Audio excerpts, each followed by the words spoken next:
Hi and welcome.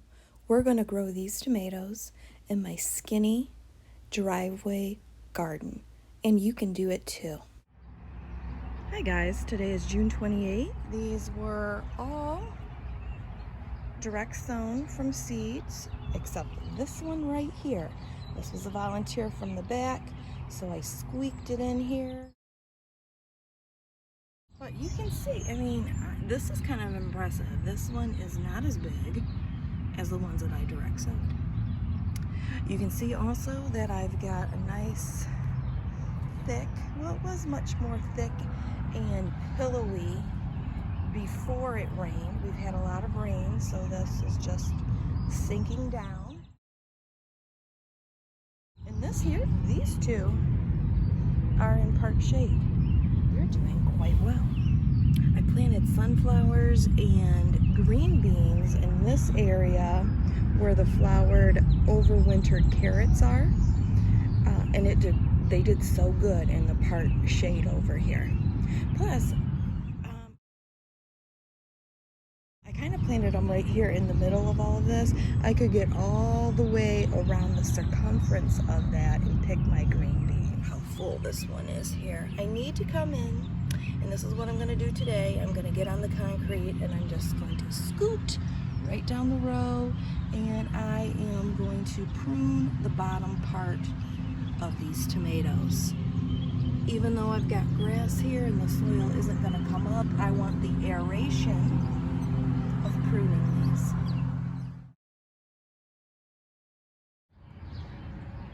Hi guys, still June 28th. Just wanted you to see how I have pruned these. And since there's already a grass layer, I'm just going to let these compost in place. And these are going to turn just as brown as the grass is. But you can see we've got a good 6 to 8 inch clearance on these stems, which is going to allow for that airflow. None of that disease is going to splash back onto the bottom of our leaves. As you're doing that initial pruning, make sure that you are getting your plants within the actual cage. That's why they're there. They're there to support your tomato, not to tie on the outside. Sometimes you do have to do that though, because there's 3 of them right there, 3 stems, still 4 there. So there was a total of 7 in this plant. So I took out the 3 smallest. I just cut them. I did not pull them out. I do not want to disturb the roots of this really well started tomato. I just cut them as close to the base as I could get, and that's going to provide, more airflow, a better experience for the tomato. They're not going to be as crammed or as crowded. And I think this one is probably the most severe I got with the pruning at this point. And you can just kind of go for it when they're at this stage, because you're trying to get the height of the first set of those leaves as far away from the soil as you can. Of course, don't take off the blooms. Okay, it is July 5th, and I am going to retrim all of these tomatoes. As if you can see, I have got a whole lot of growth again. So me severely pruning these didn't really matter much, because they are ready to be pruned again. And you can see to where they're almost touching down in some spots. This one right here is one of the shadier spots for these tomatoes, and it seems to be the tallest. Could be the conditions. It's not the soil, because this is all the same soil. Could be the variety of it.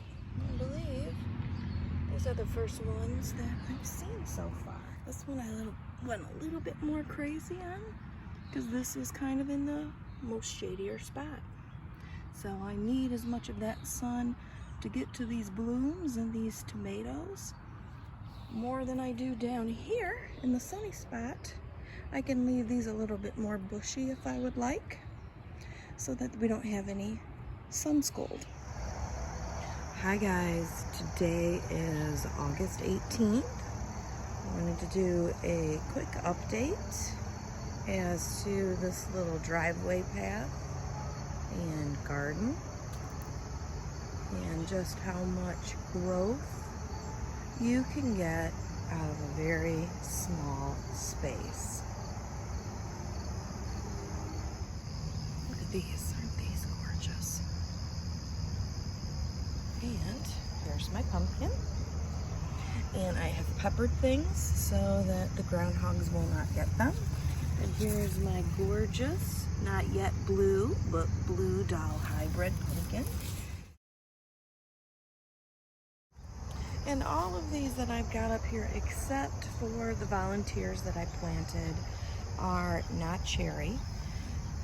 They're these nice big tomato sandwich, because I love tomato sandwich, is size tomatoes. And you can see too, I've also put pepper on some of the lower lying tomatoes that I have there, so that the groundhogs just simply will not get them. So I do need to come out here and pick all of these. And I need to pick this one here too. This is a black crumb. You can see here, let me get a little bit closer. See, we've got a little bit of cush there. See that? How I can dent that in. This is when I want to plant or pick this one. And I think what I'm going to do is I'm going to pick the rest of this whole set, because it's not exactly on the ground, but it's low-lying enough that these groundhogs are going to spot it and at least take a bite out of something, and now that tomato is going to be wasted. Here's another one here too. I need to go ahead and pick. And you can see that line in there to where we had buckets and buckets of rain. And then hot temperatures, so it has cracked a little bit. Look at this one here. This one here is going to be so nice. Look at that. Oh, these dang leaves. Oh, it's just starting to redden down there. These smell so tomatoey as well. Oh, I do have some new growth on this. Okay, all right. Okay, this is a volunteer. These are those little indigo cherry drop series. And my petunias are doing spectacular. So if you can see, this really is not a wide space at all. Actually, hang on just a second. Let's see. How exactly wide is this space? So, a foot, let's say 1.5 feet. If you could just take a little bit of space next to your driveway, the length of your driveway, I have got 1, 2, 3, 4, 5, 6, 7, 8. I fit 8 of these in here. These are tomato plants, 1 pumpkin that is vining pretty well, and I looped that back around. And I would have had a little bit more room here if I would not have kept these overwinter carrots, which really didn't produce any fruit for me, but they did bring a lot of pollinators. But they've done their job. There's nothing more that they can do here, except I can return them to the earth and compost this as well. But I could have fit probably 2 more here very comfortably. I'm not really going to count this. That looks pretty shabby actually, but it is producing fruit. So I was able to fit 8 tomatoes here, which are quite nice, vibrant, and healthy, producing big fruit. Big fruit. So just kind of think about that as you go along your yard. And obviously I don't have to weed this part of it because it's up next against concrete. So it does make it pretty easy. The hose where that's at is easy. It's up against the house. Just think about some of these things as you're kind of re-examining your yard. Hi guys. Today is the 27th of August. Black creme down here. Beautiful, gorgeous. I've probably already pulled 4 ripe ones out of here. Got a nice big cluster down here, and I've got pepper all over it because of the groundhogs. They're just about killing me. Look at how huge this one back here is. This is going to be bigger than my hand. Look how beautiful this cluster is here. Isn't that fantastic? These are 4th of July. It rained a lot 2 nights ago, which forced all of the not all of them, about 3 or 4 of the cages over. And so I had to stake them to keep them upright. Here we've got some more pepper here. This one down here, this is a mortgage lifter. Peppered up. And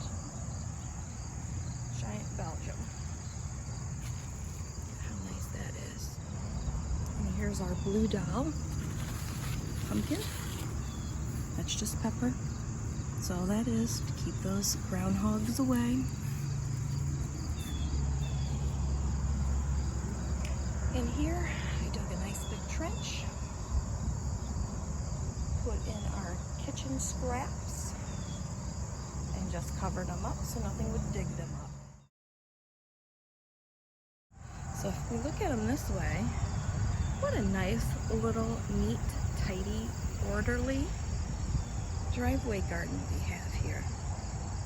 Next year, I'm not saying it won't be neat and tidy, but it won't look this way because I like to change things up. When you're working with these plants, especially from seed, and you've saved your seed and it saved you a lot of money, you have the room and the opportunity to be as creative as you can be with your plants. I've got lots of sunflowers. Maybe I want this to be sunflowers. I don't need sunflower seeds, but they are gorgeous, beautiful. Hi guys, September 1st. Just thought you should see all of the lovely ripe tomatoes in the driveway garden.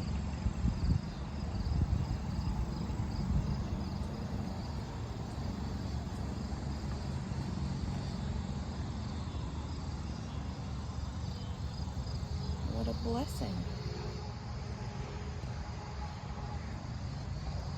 It's our 4th of July.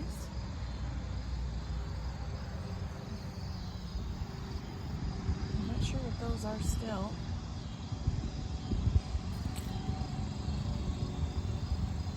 These are, I believe, giant Belgians. And I've had myself a few tomato sandwiches and have been loving it. So let's come back here for a minute. Get a little bit more scope of the matter. So this is just simply where I park my car. It's in the driveway. You can still grow lots and lots of stuff. You can compost in place.